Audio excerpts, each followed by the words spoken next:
En la tarde de hoy vamos a tener una presentación sumamente interesante respecto a la revisión de las cifras macroeconómicas del semestre que va en curso.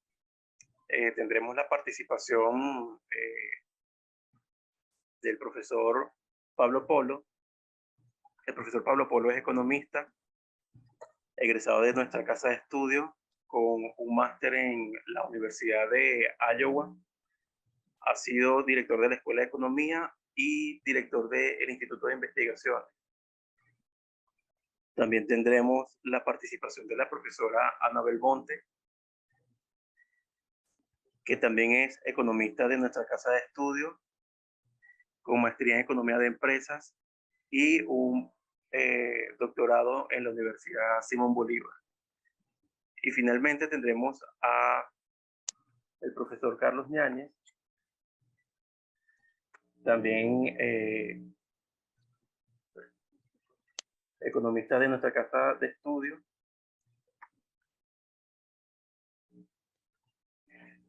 El profesor Carlos Ñáñez es además especialista en gerencia pública y se ha destacado como profesor de nuestra casa de estudio y de la Escuela de Ciencias Políticas y Jurídicas. Es especialista en gerencia pública. El interés que tenemos por presentar el análisis y revisión de las cifras macroeconómicas se debe en gran medida a la gran, digamos, opacidad e intermitencia que ha habido con respecto a las publicaciones de las cifras y la importancia que tiene esto para guiar a los distintos agentes económicos en su planificación y adicionalmente en el diseño de las políticas públicas, no solamente nacionales, regionales y también del sector privado. Si no tenemos cifras, digamos, transparentes, con una metodología clara, es muy difícil que la sociedad se pueda organizar, que las empresas puedan tomar objetivos previsibles y planificarse. Y lo mismo ocurre también en la administración pública. A nivel de las gobernaciones y las alcaldías, es muy difícil poder establecer cuáles son los objetivos que se pueden establecer si no hay, digamos, información clara y sostenida sobre los distintos indicadores.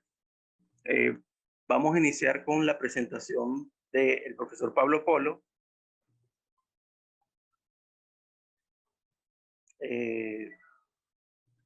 Profesor, no sé si usted desea que yo comparta la pantalla para la presentación o usted la tiene allá. No, yo la comparto para poder manejarlo. Ok. Iniciamos entonces con el profesor Pablo Polo. Sigo inhabilitado.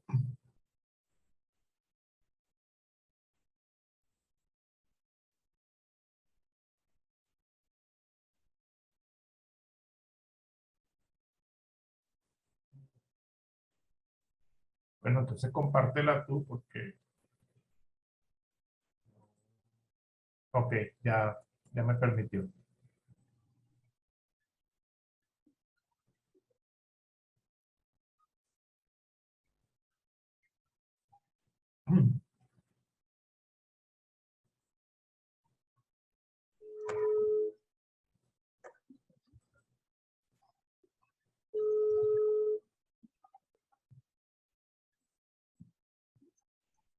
Bien, buenas tardes. Apaga el video, que se ve que estás acostada ahí. La pregunta... Ya lo habías apagado, busca hacia la izquierda, la camarita. Disculpe, hay algunos audios abiertos. Estamos bien. Ok. La pregunta a la cual vamos a hacer referencia esta tarde es la que todo el mundo se hace. ¿Realmente Venezuela se arregló? ¿Qué es lo que realmente está ocurriendo con la economía venezolana en estos últimos 18 meses? Vamos a trabajar rápidamente el primer punto ¿Es una recuperación o es simplemente un rebote de una situación extrema pues, en la que se llegó la economía venezolana? Vamos a analizar entonces algunas señales de recuperación a nivel de producción, consumo y precios, y luego vamos a tratar el tema de los programas de ajuste para ver si lo que ocurrió en Venezuela cabe dentro de lo que sería un programa de ajuste y tenemos la respuesta de un programa de ajuste exitoso, entre comillas, o por el contrario, tenemos sencillamente digamos, reacciones a ciertas acciones de política que se han realizado.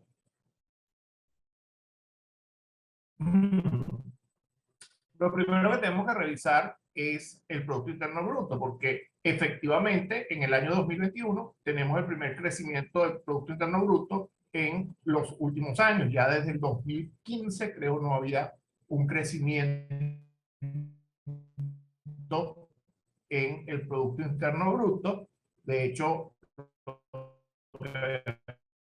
una contracción realmente brutal, la cual culmina con la caída en el año 2019 en 6% y en 25% en el 2020, acumulando una contracción total que superaba el 75% del Producto Interno Bruto para el año 2012. Es decir, pasamos de un volumen de producción de alrededor de $350.000, 350.000 a 49.000 millones de dólares. En el ente ir más abajo, pues realmente creo que era humanamente imposible. Ya habíamos, como dicen, llegado al fondo.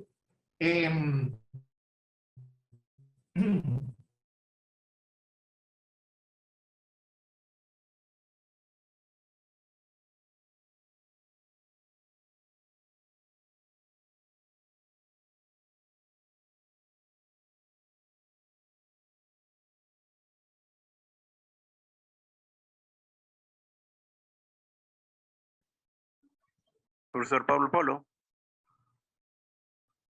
Creo que tienen problemas de tiene, conexión. dice que tiene problemas de conexión. Vamos a esperar unos minutos.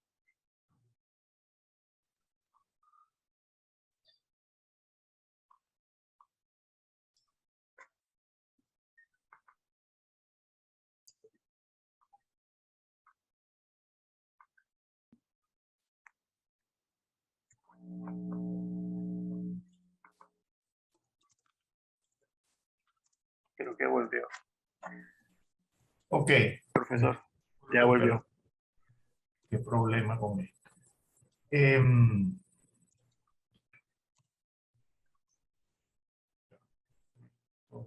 Desubicado.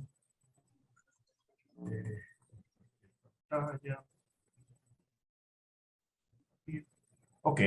Decía entonces que aquí podemos apreciar perfectamente la caída que tuvo el Producto Interno Bruto y los pequeños movimientos de recuperación que se tuvo en el 2021 y que se prevén para el 2022. Sin embargo, tenemos que tener claro que una vez que caemos, toma el doble de esfuerzo volver a subir. Y eso es pues uno de los factores fundamentales en esto. ¿Ok? Cuando desagregamos el aumento del Producto Interno Bruto en el año 2021, el 71% de ese incremento se debe al aporte del sector petrolero. Es decir, no cambiamos de Venezuela, volvemos a depender fundamentalmente del petróleo para lo que es el proceso de producto. ¿Ok?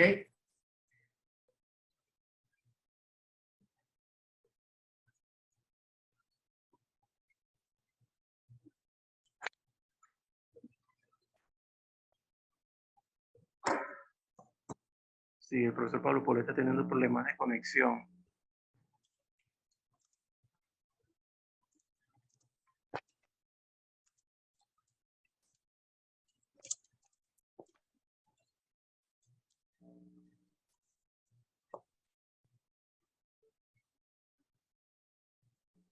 Ok.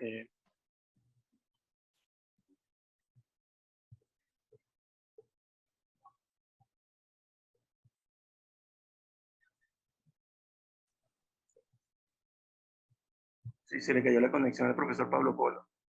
Hay que sugerirle que desactive el video a ver si le funciona mejor. Sí, y voy a intentar pasar la presentación desde mi Ahí máquina. está Pablo. Ahí está Pablo de nuevo. Profesor Pablo Polo, voy a intentar compartir la presentación desde mi máquina para que no le consuma video a usted y le recomiendo que apague la cámara mientras está haciendo la presentación.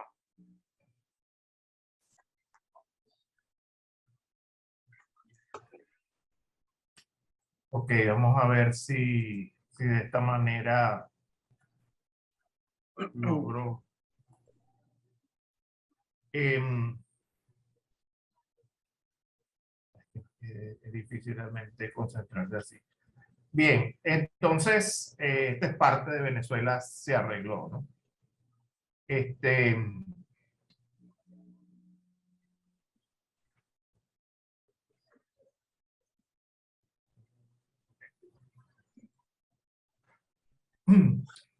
Aun cuando varias fuentes coinciden en que el incremento del Interno Bruto se va a sostener en el año 2022, de hecho el trimestre del año ya se tienen cifras positivas, la economía pues le faltan décadas para poder recuperar el punto que tenía en el año 2012.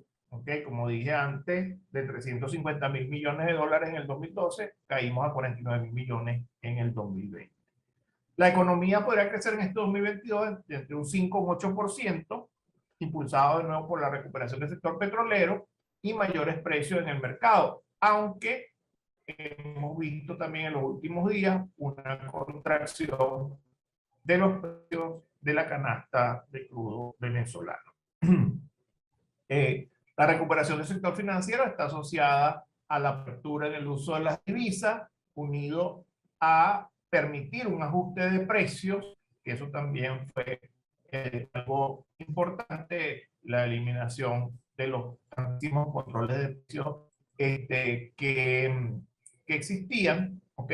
La parte financiera, fiscal del gobierno también se vio, digamos, beneficiada o se está viendo beneficiada de un aumento o ajuste de los precios de las tarifas de los servicios públicos, así como una mayor, digamos, si tenemos una economía funcionando sobre dólares, pues entonces también tenemos unos mayores ingresos fiscales en una moneda sólida. Entonces, también hubo modificaciones en las cuales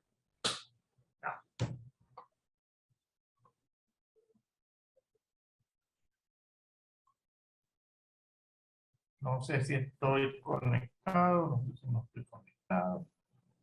Se le escucha, profesor, se está conectado. Ah, ok. Entonces,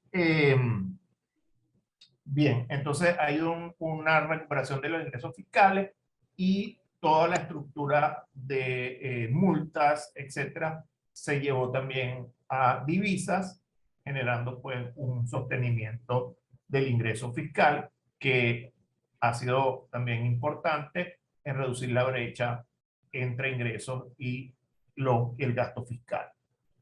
A nivel de consumo, ¿ok? Hemos visto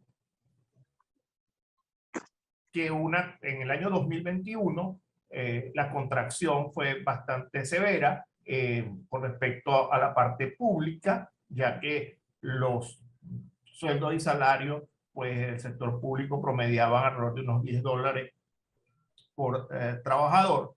Esto, por supuesto, significó una sustancial contracción del gasto fiscal, pero por supuesto a expensas de una contracción muy severa del consumo.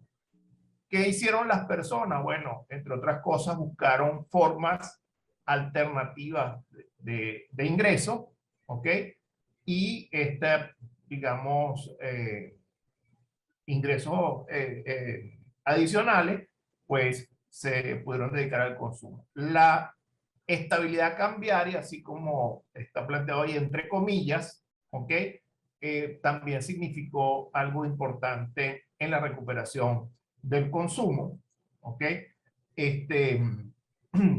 Como había dicho anteriormente, el sector privado fue el primero en elevar los salarios y esto tuvo un efecto positivo sobre el consumo.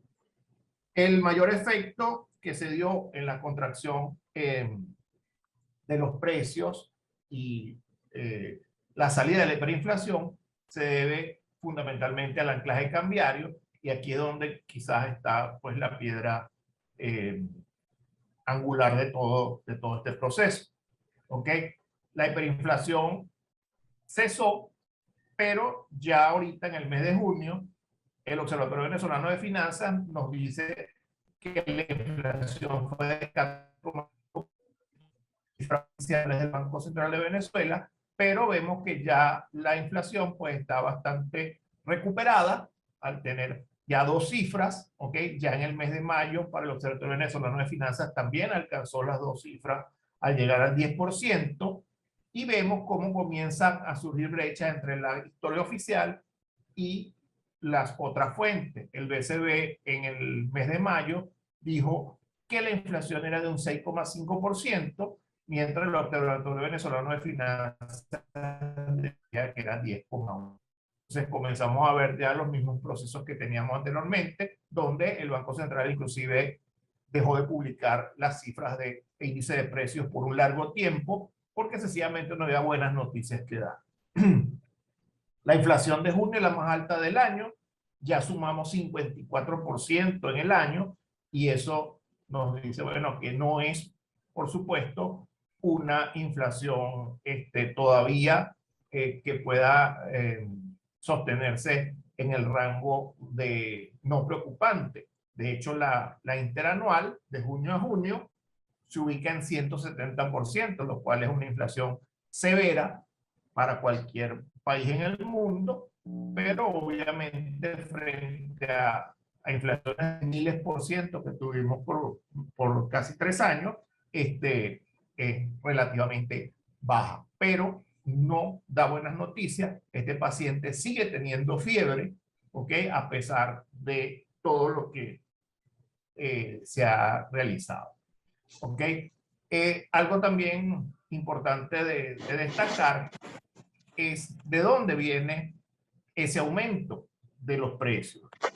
Fundamentalmente los ajustes en las tarifas del sector público, telefonía local, 135%, hay un brinco realmente importante, pero se espera pues que sea un evento de una vez, es decir, no vamos a continuar, eso fue un ajuste en el precio y no tenemos por qué esperar que continúe subiendo de esa manera. Los servicios de internet igualmente 18%, la telefonía celular 50%, y eso pues impactó con severidad el índice de precios en el mes de julio. Los otros sectores, ¿verdad? o rubros, restaurantes, hoteles, esparcimiento, esto nos dice también que el consumo está yendo un poco más allá de simplemente el consumo básico de alimentos, ¿ok? De hecho, vemos que en alimentos y bebidas el incremento fue de un 8,9%, pero digamos que los alimentos vienen arrastrando cada mes un incremento importante. La canasta familiar que utiliza el Observatorio Venezolano de Finanzas la colocaron en $380, ¿ok?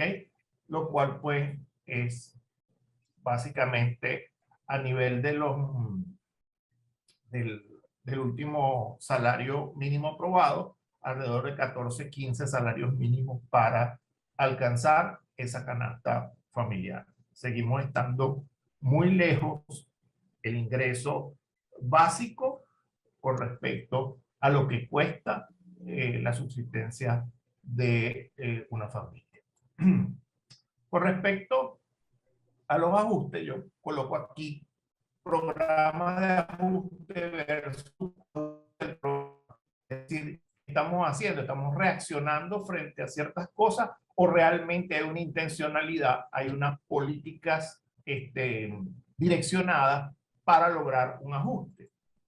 Nosotros vemos que un ajuste ortodoxo supondría una política fiscal y monetaria de corte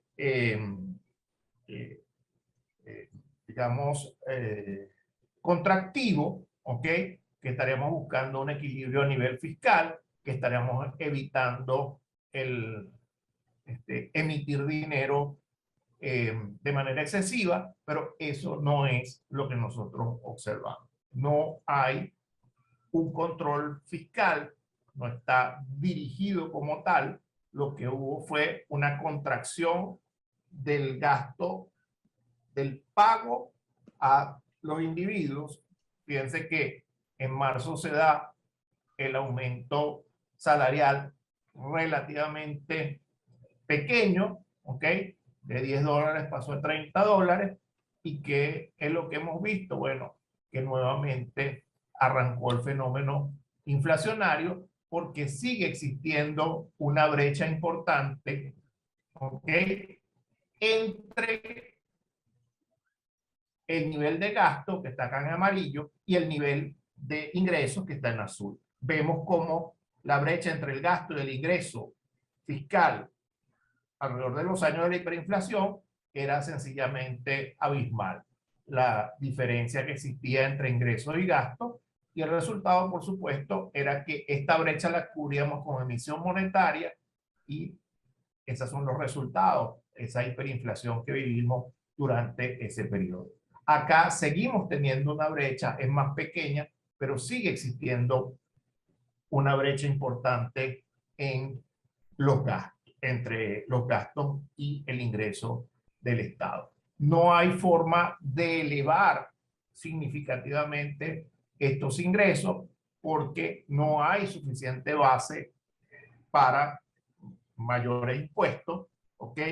El gasto se ha contraído en todo lo que el gobierno ha podido dejar pasar, porque realmente es una política, como digo, no estructurada, no con un fin real, sino sencillamente dejar que, por ejemplo, el caso de los salarios se deprimiera de tal manera que ese gran gasto que significaba para el Estado los sueldos y salarios, pues bajaron de una manera significativa como efecto de eso, ignorar la necesidad de pagarle a la gente una cantidad de dinero que fuese, digamos, significativa con relación al costo de la vida. Entonces, el ignorar no es precisamente un elemento de un programa de ajuste. El ajuste heterodoxo, que implica la aplicación de otras políticas, además de la fiscal y monetaria, como son las políticas de control de precios y salarios y el manejo de la tasa de cambio, tampoco lo utilizamos de la manera acorde con lo que sería un ajuste heterodoxo. Sencillamente se utilizaron controles de precios y salarios, pero de una manera acomodaticia. Igualmente el tema del manejo de la tasa de cambio, es decir, no hay objetivos determinados de lograr un equilibrio a nivel macroeconómico. Profesor, le restan 3 minutos. Ok, ya estoy cerrando. Como ven, el tema es un ajuste hacia el programa. Vamos tratando de surfear la crisis, ¿ok?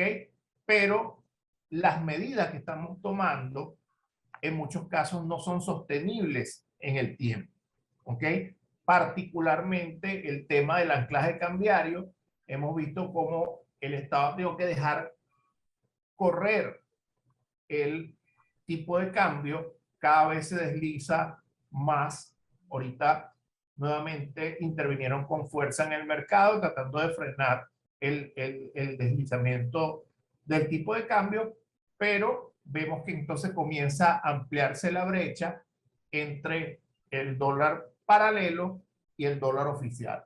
¿Por qué? Porque la gente comienza a percibir que el esfuerzo que está haciendo el Estado desde el punto de vista de inyectar divisas para tratar de frenar el movimiento del tipo de cambio no es sostenible en el tiempo, y que eventualmente esa situación en la cual estamos viendo incrementos en el precio de los bienes y servicios, pero no así o no se reflejan sobre la tasa de cambio, entonces comenzamos a ver que eventualmente vamos a tener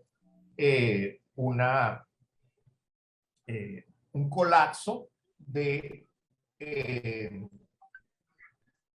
estas variables. Entonces, definitivamente estamos viendo ciertos elementos asociados a un crecimiento de la economía, pero estamos muy lejos de recuperar los niveles de bienestar que teníamos anteriormente, y el precio de ese movimiento positivo, ¿ok?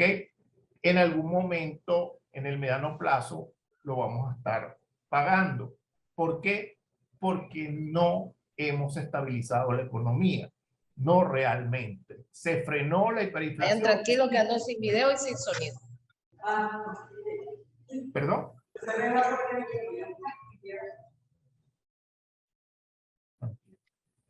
Bueno,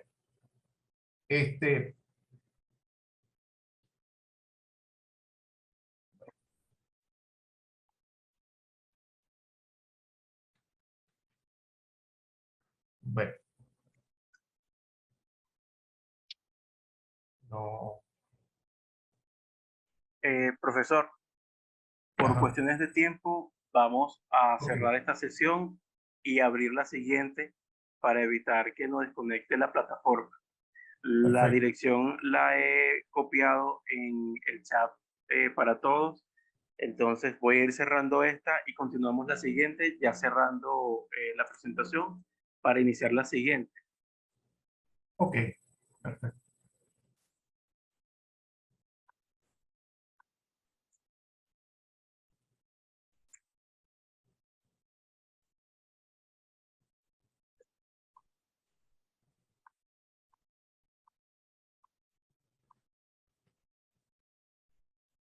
Concluyendo, pues vemos que efectivamente existe un movimiento positivo del Producto Interno Bruto en el año anterior y en lo que va de este año, pero la gran pregunta es cuánto tiempo vamos a tener digamos, esa situación. ¿Por qué? Porque están basadas en situaciones coyunturales, como es el mercado petrolero, del cual no tenemos control, y por el otro lado, los efectos sobre los precios dependen fundamentalmente de la intervención cambiaria que tenga el Ejecutivo, y sencillamente el dinero se acaba, y cuando se acaba el dinero vamos a tener que dejar que el tipo de cambio refleje el movimiento de los precios que se sigue teniendo, ¿ok? Seguimos teniendo una inflación elevada y esa inflación no está siendo reflejada en el tipo de cambio, porque mientras los precios cambiaron en junio en 14 y tantos por ciento, la tasa de cambio solo se deslizó en un 8%. Entonces vemos que básicamente solamente se hizo un ajuste del 50% y que se va sumando un rezago cambiario. Bien. Muchas gracias. Bueno, muchísimas gracias al profesor Pablo Polo por su presentación. Al final de las presentaciones vamos a dejarnos 5 minutos de preguntas y respuestas, un poco por la dinámica del tiempo con estas salas de Zoom. Vamos a dar paso a continuación al profesor Carlos Yáñez, quien también pertenece al Departamento de Macroeconomía Aplicada.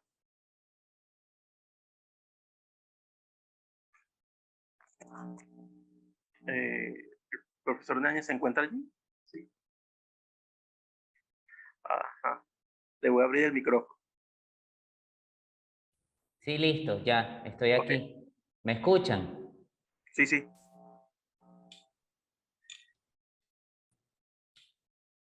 Adelante. Adelante, profesor. Perfecto. Bueno, una vez escuchada la presentación del profesor Polo, me gustaría compartir pantalla para que tengamos la posibilidad de ver el comportamiento de la política monetaria en este primer semestre del año, si es que eso se puede llamar política monetaria. Vamos a colocarlo en modo presentación. Ok. Entonces, inicialmente, cuando hablamos de política monetaria, tenemos que referirnos a los componentes del multiplicador monetario, que son la base monetaria y la liquidez monetaria. En este caso, estamos haciendo un análisis de la base monetaria desde el 7 de enero del 2022 hasta el 24 de junio del 2022. Quiero aclarar que esta es la última publicación que se ha hecho de este indicador. Este indicador, para quien nos escucha, lo pueden consultar en la página web del Banco Central de Venezuela, en el link de estadísticas, base monetaria, y allí aparece un estado en donde se relacionan las fuentes y los usos de la base monetaria, y de ese estado en relación a los usos tenemos el comportamiento de la base monetaria, que vemos que tiene una tendencia casi que lineal ascendente durante todo este periodo. Muchos analistas han indicado que el crecimiento de la inflación en Venezuela o el rebrote inflacionario en Venezuela obedece exclusivamente al efecto del tipo de cambio. Y eso no es del todo cierto. Si hay un trade-off, una disyuntiva por parte del Banco Central en términos de aceptar inflación o dejar deslizar el tipo de cambio, no se ha resuelto, no se ha corregido este proceso que tenemos acá de crecimiento de la base monetaria durante todo el primer semestre del 2022. Este crecimiento obedece a un proceso de financiamiento de la base monetaria que lo vamos a analizar seguido en la presentación. Acá tenemos las conductas de los tipos de cambio. En el segundo trimestre del 2022 vemos cómo comienza un proceso de deslizamiento, pero se mantiene armónico, y el tercer trimestre que está empezando, pues tiene un comportamiento, digamos que bastante entrópico para poder alcanzar ese pico o esa postura del tipo de cambio en 7 bolívares por dólar, que extraoficialmente se filtró desde el Banco Central de Venezuela para finales del 2022. A la fecha, el Banco Central de Venezuela, en términos numéricos, ha inyectado al sistema financiero la cantidad de 2.335 millones de dólares. Esos 2.335 millones de dólares es una cifra que supera en 35% a todo lo inyectado durante el 2021 para lograr contener el tipo de cambio. Si bien es cierto que los bancos centrales como objetivo persiguen la estabilidad y pueden intervenir en las operaciones del mercado abierto de la banca central y particularmente del Banco Central de Venezuela, no está contemplada una intervención directa, continua y persistente del operador monetario para contener el objetivo operativo del tipo de cambio.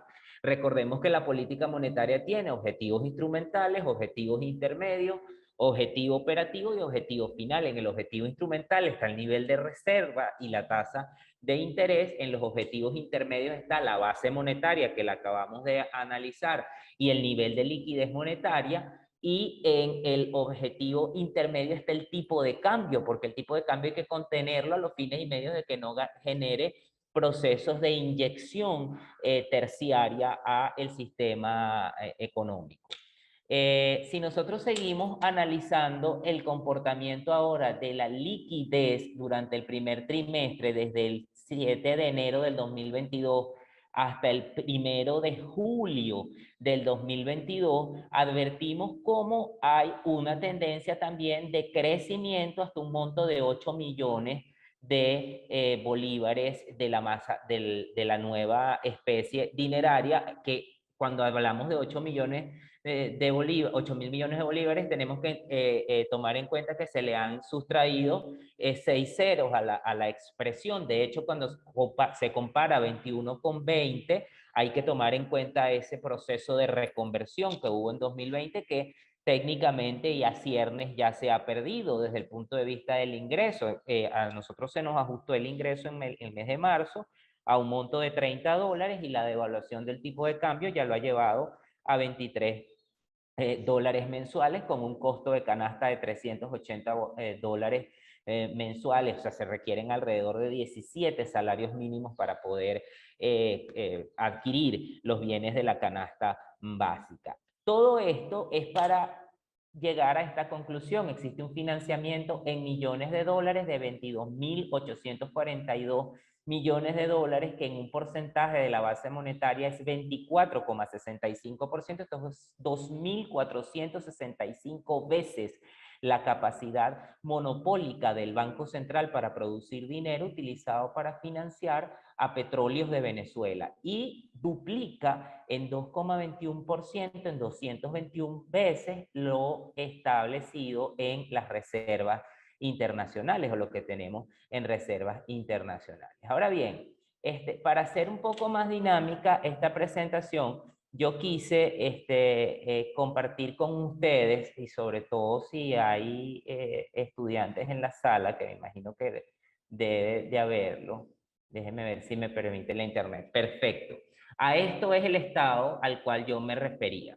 Cuando ustedes ingresen y recuerden la ruta al Banco Central de Venezuela, estadísticas, sector monetario, van a encontrar la base monetaria semanal representada en miles de bolívares de la nueva expresión monetaria. Y allí van a tener un estado de fuentes y usos de la base monetaria.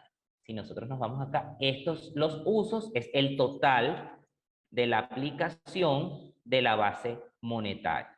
Y hay una partida de este cuadro que es fundamental estudiarla, en donde están las empresas públicas no financieras.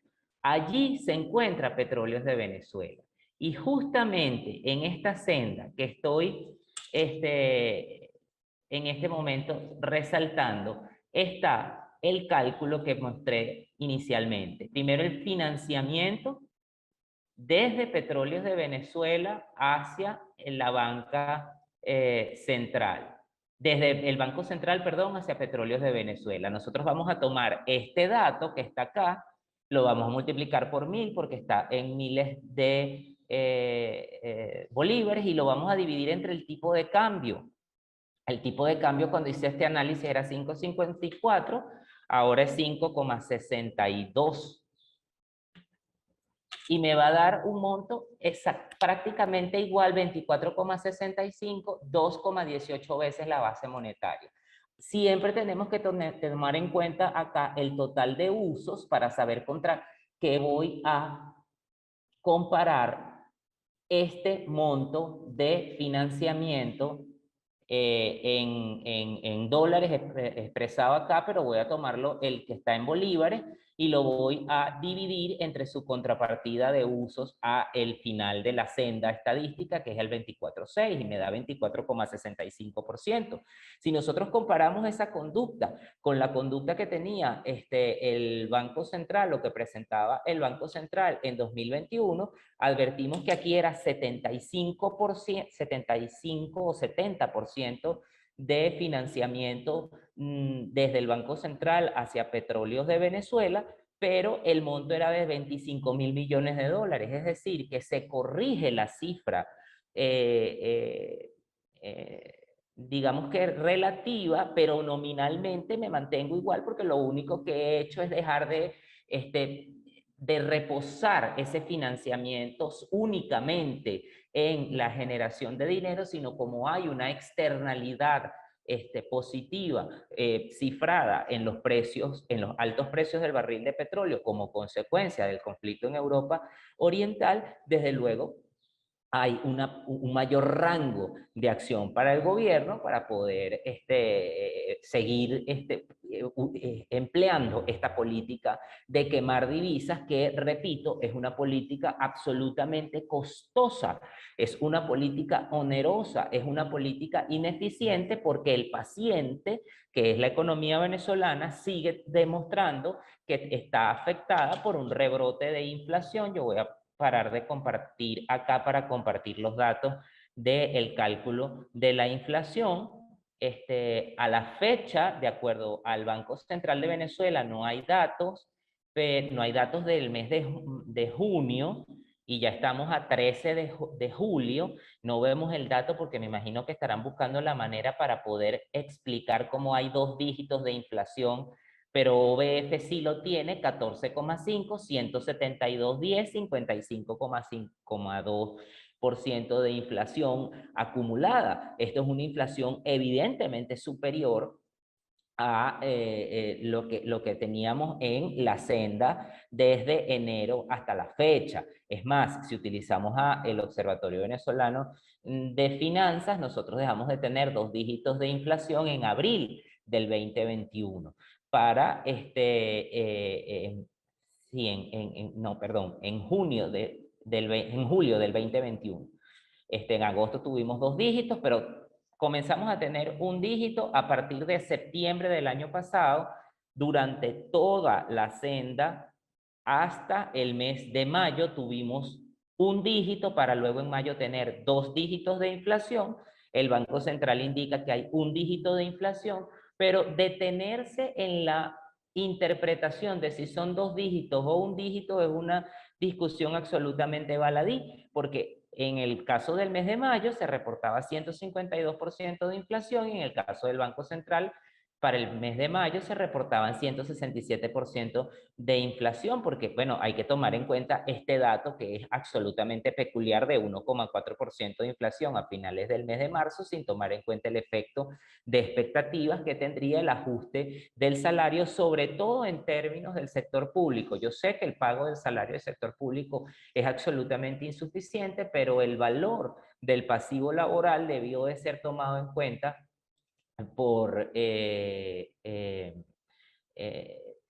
los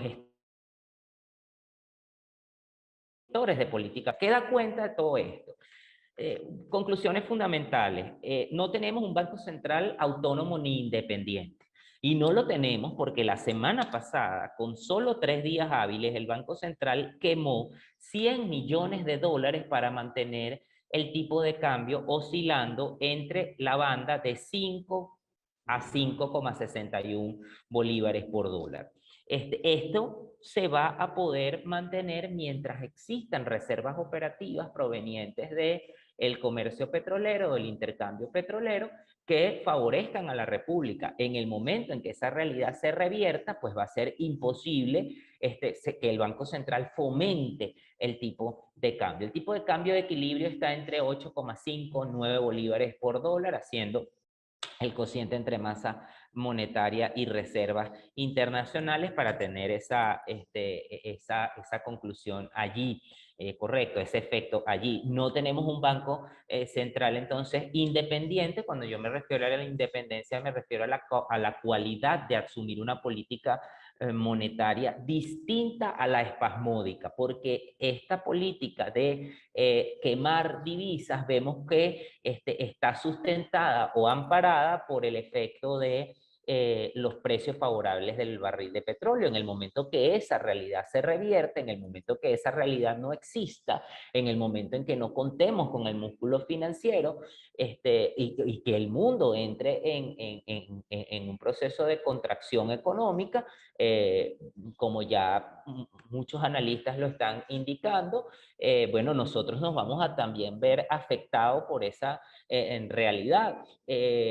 La praxis de inyectar el mercado financiero con divisas que no se le permiten a la banca vender, sino al tipo de cambio artificialmente sobrevaluado por el Banco Central, genera pérdida de competitividad, genera brechas entre lo importado y lo producido nacionalmente, y favorece desde luego una política que va en contraciclo de este proceso de rebote que coincido con el profesor Polo en indicar que lo que tenemos en Venezuela es un rebote de la economía, más no una recuperación sostenible y durable en el tiempo. Es más, de mantener ese rebote de 6,5% o 7 puntos del Producto Interior Bruto, requeriríamos 17 años para volver a las cifras de 2013, porque Venezuela tuvo niveles de inflación en 2018 de 130.000 puntos porcentuales y 1.600.000 puntos porcentuales de acuerdo al Observatorio Venezolano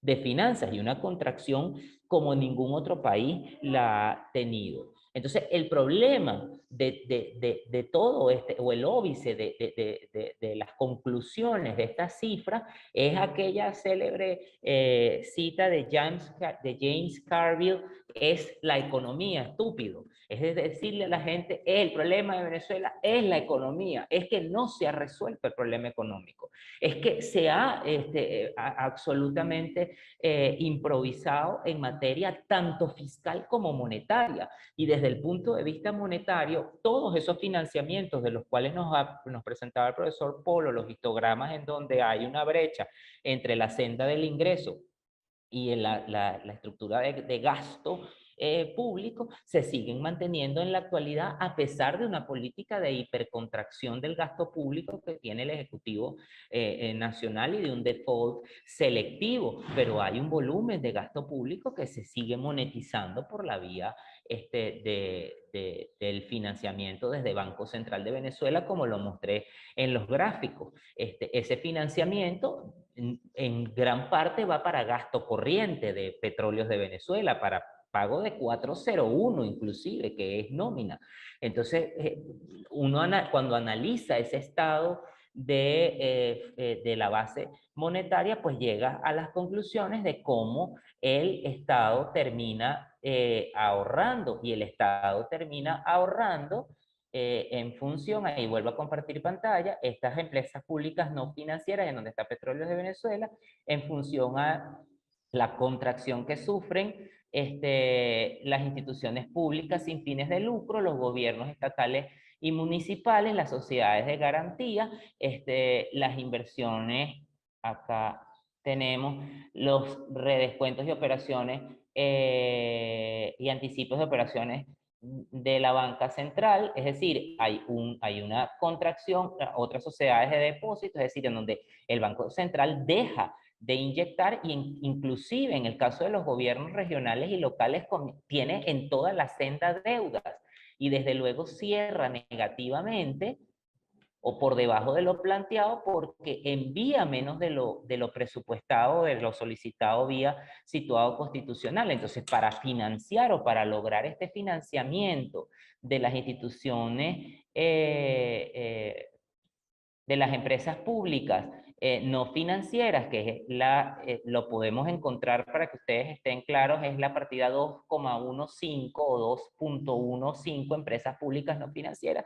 Allí reside el financiamiento de Petróleo de Venezuela en este escándalo que tenemos acá desde el punto de vista de dólares, en un país con emergencia humanitaria compleja como Venezuela, que es el segundo país con prevalencia de hambre de la región, y en un país que financia esto desde la base monetaria con 24,65%. El último reporte lo dio el economista, el colega Hermes Pérez, quien era coordinador de las mesas de cambio del Banco Central, y daba cuenta en mayo de 23%, y él indicaba que había caído de 70% a 23%, pero solamente desde el punto de vista nominal, no desde el punto de vista absoluto. Y desde el punto de vista absoluto cae porque, bueno, ya el financiamiento en bolívares no se requiere de manera tan urgente, porque hay unas reservas operativas que están entrando al país. Sin embargo, la República ha perdido 580 millones de dólares en las inyecciones que se dan en los momentos en donde existe, ya para ir cerrando, en los momentos en donde existe iliquidez de la factura petrolera. Recordemos que la factura petrolera es una exigibilidad al mes siguiente de su emisión. Entonces, en conclusión, no tenemos una política monetaria de amplio espectro que logre estabilizar el drama monetario, el drama inflacionario y el drama económico de Venezuela. Los invito a leer mi columna en el diario El Carabobeño. Los publico todos los lunes y en el diario El Nacional cada 15 días los jueves. Y bueno, escuchar los micros radiales a través de Unión Radio. Un abrazo, muchísimas gracias por esta oportunidad y espero haberme hecho explicar. Muchísimas gracias, profesor Carlos Yáñez. Los voy a invitar a todos a ingresar a nuestra tercera sesión de Zoom para la presentación de la profesora Isabel Belmonte. Estoy pasando en este momento el enlace, luego cerraré esta sesión e iniciaré la próxima. Muchas gracias, nos vemos en la próxima sesión.